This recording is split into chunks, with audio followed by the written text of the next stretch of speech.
I think my ex-husband broke into my home and installed a camera because he knows things he shouldn't about what's happening in my home. Posted by you/scared890. I, 24F, met my ex, 27M, 7 years ago, and we dated for about a year before I ended up pregnant. He is a Jehovah's Witness, and I was raised in the faith but was never baptized, thankfully. When I became pregnant, I was told that I had to marry him if I wanted to be in good standing at the Kingdom Hall Church. I agreed and decided not to listen to my parents when they begged me to take my time and make that decision later. Of course, this meant staying and living with my parents, and as a brainwashed 18-year-old, I thought he was the best thing that had ever happened to me and that he couldn't do me wrong because he was a Jehovah's Witness, and they can't do any wrong. Boy, was I wrong. While I was pregnant, he would emotionally and physically abuse me to the point where my son was born prematurely, and I fell into postpartum depression. When my son was 8 months old, I decided I had enough and needed to put my feelings and the love I had for this man aside to make the right decision for my son. I left him. I left the religion. I don't know how I did it, but to this day, I thank my son for giving me the strength and love to get past it. Fast forward about 5 years, I am doing great. I have an amazing career, a great car, and I live on my own with my son. We have everything we need. I recently began my first relationship, and he's amazing. My ex and I actually have a pretty cordial co-parenting relationship. He seems to have matured a lot and is now in a relationship. I get along great with his girlfriend, and my son likes her. He recently decided to move 2 doors down from my place. I didn't really mind this, as we don't fight or hate each other. I actually saw it as a good thing since he would be closer to our son and could be more involved in school. Last week, I walked into my apartment and discovered that someone had broken in. However, they didn't take anything at all. A few things were moved around. It seemed like they were looking for something and gave up. The first person that popped into my head was my son's father. I have been living here for years and never had any issues. I actually live in front of the police station, so unless someone entered through the back, they would have been seen. I filed a police report and left it at that. Now, this is where it gets weird, and my suspicions seem to be proving themselves right. 3 days ago, I dropped off my son at his house, and he mentioned that I shouldn't allow our son to have certain toys because they are violent action figures, Power Rangers. There is no way he would know this. Since he is a JW, I try not to disrespect his beliefs, so I make sure that my son does not bring those toys to his house. When I asked him how he knew about it, he turned pale. He didn't know what to say and finally claimed that our son had mentioned it. Okay, so maybe my son could have told him. But maybe he didn't. To add to my suspicion, 2 days ago, I dropped my son off in the morning, and my ex slipped up by telling me that I need to shower my son every day because I didn't the night before. There is no way my son could have told him. He didn't speak to him, and it was literally the morning after. Also, I do shower my son every day, but he had swim class, and we got home late, so I figured he was okay to skip. I know it sounds lazy, but I'm sure we've all had those days. Am I being paranoid? I hate feeling like I don't have privacy in my own home. Should I ask him? Is there a way I can check myself? I've tried looking, but I haven't found anything that shows me there could be a camera. Op added additional info in the comments.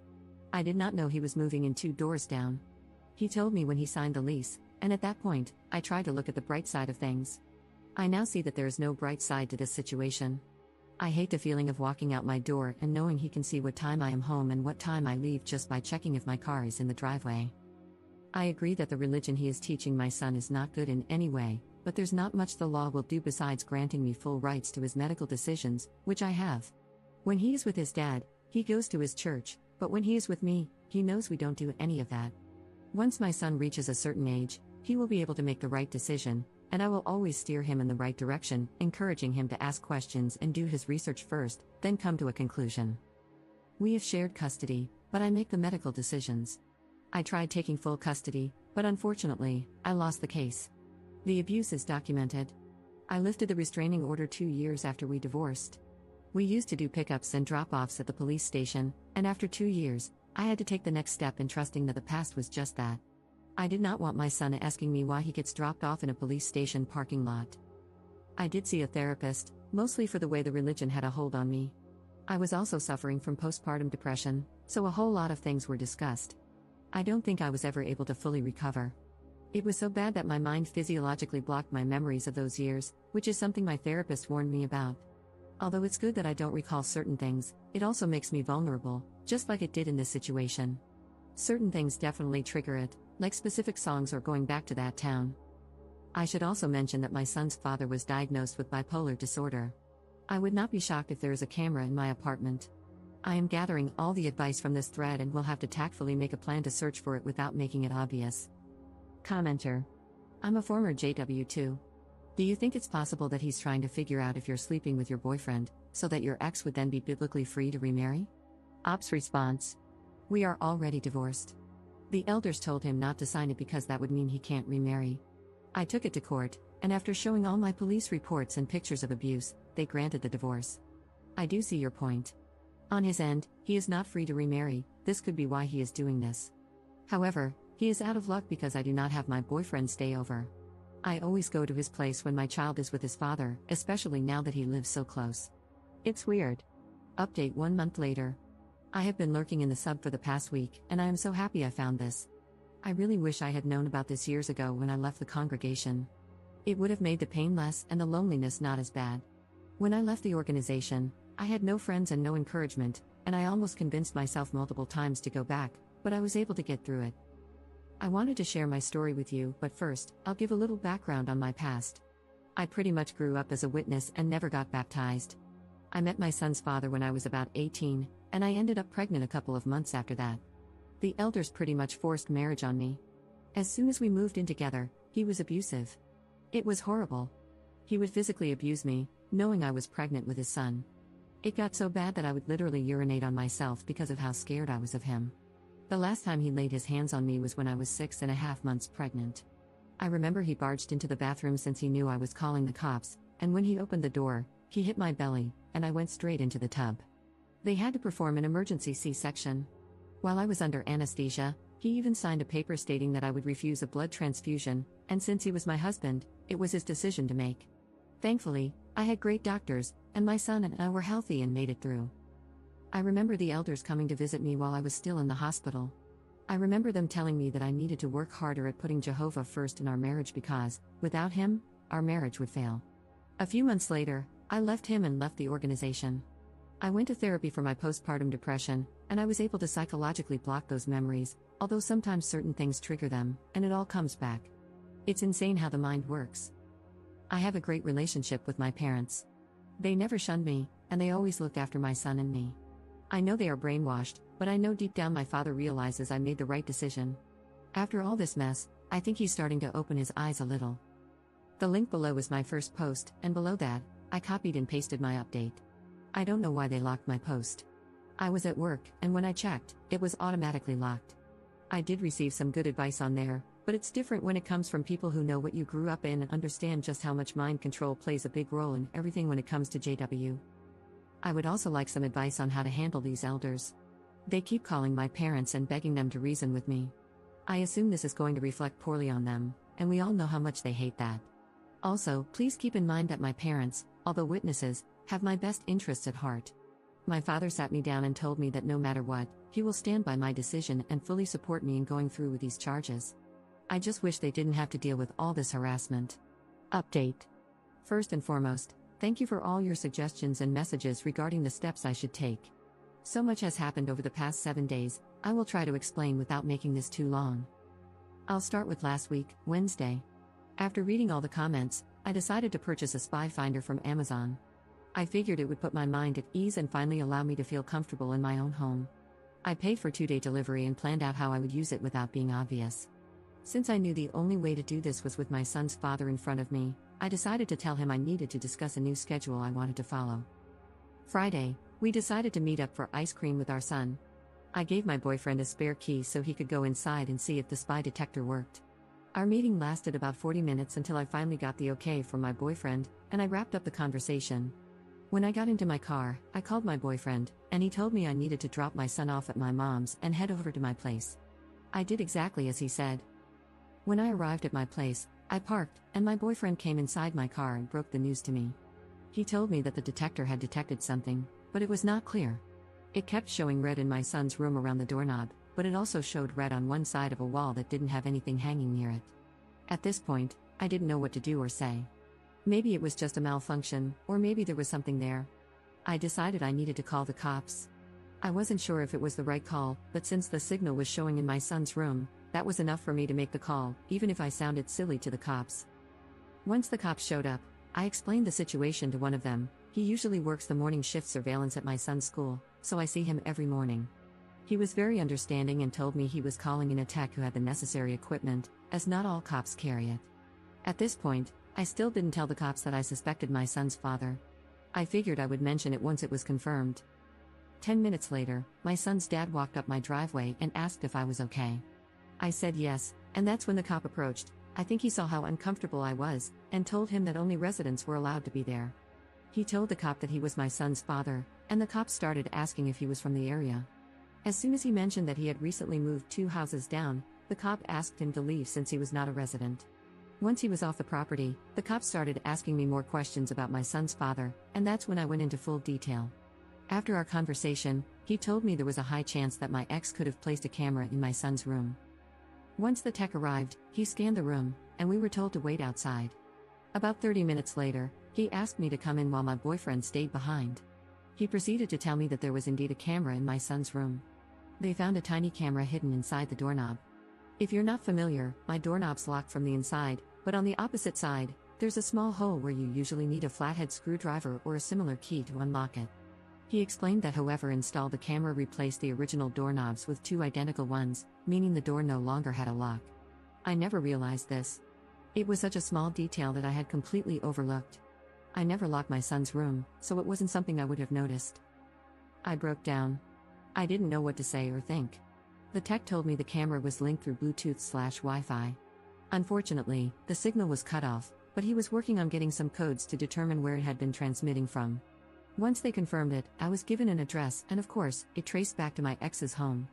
Not the exact address, but rather coordination points. I have no idea what they refer to. They just told me it's a system they use to track signals. I was in complete shock.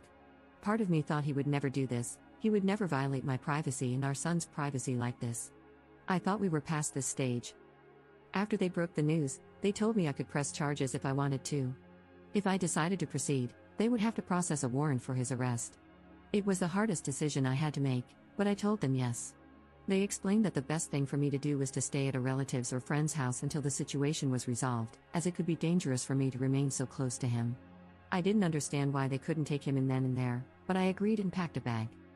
I decided to stay at my parents' house. It was close to my job, and it was a place where my son felt comfortable. I did not hear from my ex at all on Saturday. I know I mentioned in my previous post that my parents and ex are Jehovah's Witnesses, which plays a big part in this whole story. Sunday night, my parents had plans, and I stayed behind with my son. I heard a knock on the door. I looked, and to my surprise, it was 2 elders. I guess you can call them pastors for those not familiar with the term. These were the same men who told me not to call the cops when my ex would get physical. They were also the same men who had watched me grow up since I was 3. I decided to open the door, and they asked to come in. Since my brother was in the other room, I felt a little more at ease speaking with them. As soon as they started taking the Bible out, I told them I did not feel comfortable with that and that if they had anything to say, it should be through a conversation and not through the Bible. They agreed and started explaining the consequences my ex is facing in the Kingdom Hall for what he has done. They also told me that my ex was taken down to the station Sunday morning but that he had confessed everything to them on Saturday. To make it short, they begged me to drop the charges and kept telling me to think about my son, to consider how he would feel knowing his dad is facing these charges.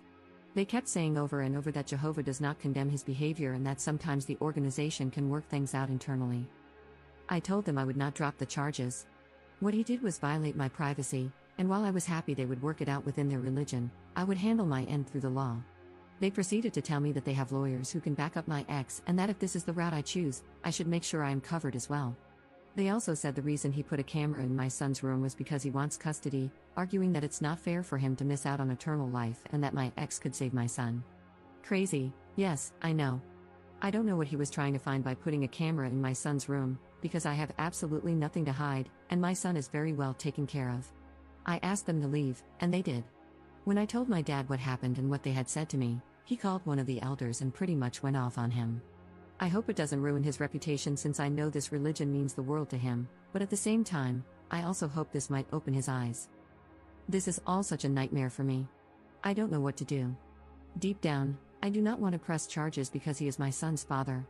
I don't want this to ruin his record or for my son to grow up and find out I placed his dad in jail over this. I also know what it's like to be brainwashed and under mind control. On the other hand, I feel like he needs to learn his lesson. He needs to understand that you can't simply violate someone's privacy because of your religion. I'm not sure what will happen yet. Last I heard, he was out on bail and has a court date, which I will need to attend as well. At that time, I can decide whether to drop the charges if I want to. I also received a court date from family court, as he is seeking full custody. He filed about a month ago, so this is something he has been planning. I'm hoping this whole situation will work to my benefit, which is another reason why I shouldn't drop the charges. It could help me in family court. For now, that's all that has happened. I don't know what steps to take from here, and I'm just taking it day by day. I have found a new place, and after talking to my landlord, he is letting me break the lease. I hate that I have to move. I love my apartment, and now I'll be moving to a much smaller place for more money. I wish I didn't have to move, but there isn't much else I can do. Commenter. Do not drop any charges. My reasoning, besides all the religious BS, your ex is not rational and is already physically abusive. This is a bad combination. In my experience, he will never get better without therapy or medication, and most likely, issues will arise where he won't follow through with treatment even if he starts. What are the charges against your ex? Has the DA's office stopped any further investigation? Have you had an opportunity to speak with the investigators on your case? Have they hinted at any other concerns about him? Law enforcement can be very effective in uncovering things through intimidation. However, they will not want to be jerked around and expend effort if they sense you won't follow through. They may intimidate you a little to test your resolve. Hold fast to your decision. All the data he was gathering about you to possibly further his custody case has been made null and void and is inadmissible because it was obtained through a criminal act. It will not be allowed to be presented. His illegal actions will also be used against him. All of that goes away if you don't press charges. If you have not contacted a local agency concerning spousal abuse, regardless of your marital status, they will help you or direct you to assistance. They have experience in this and will guide you to the best course of action while also providing support. Regarding the elders who visited, regardless of what we think about the organization, that was in protocol. If you want that nonsense to stop immediately, contact or have someone contact a sharp elder from another congregation, etc., if that's what you want. These things that are happening to you are not unique to the organization. They happen everywhere, frequently. Because of that, there are many resources available. Please make use of them. I hope you remain safe and that everything works out for the best. Ops response.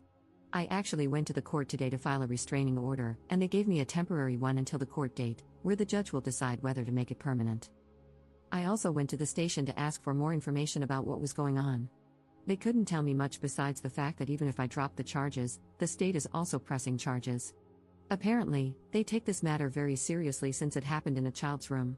They told me that someone would be in contact with me, but I should get a lawyer, as it's not recommended to handle this alone due to the many complexities I might not understand or that may require professional advice. I asked them what they did with the evidence, and they told me they have it and cannot release it to anyone since it is now in municipal custody. I am looking into lawyers and have scheduled a few consultations for tomorrow. My court date for custody is at the end of November, so I am hoping the other court date for the camera issue is scheduled before that, so I can have more evidence to prove that he is not suitable for custody. However, I feel that just having those charges pending and him being out on bail should be enough for the judge to grant me full custody, which I am now seeking. We currently have shared custody, but after this, I want full custody. Commenter. This sounds like really strange behavior from the elders, almost like they have a vested interest in having the charges dropped. Now why might that be? If your ex is going for full custody, he would have sought the assistance of the elders. Maybe the elders suggested he put in a spy camera, or maybe they knew someone who had expertise in this. If the charges aren't dropped, the facts might come out.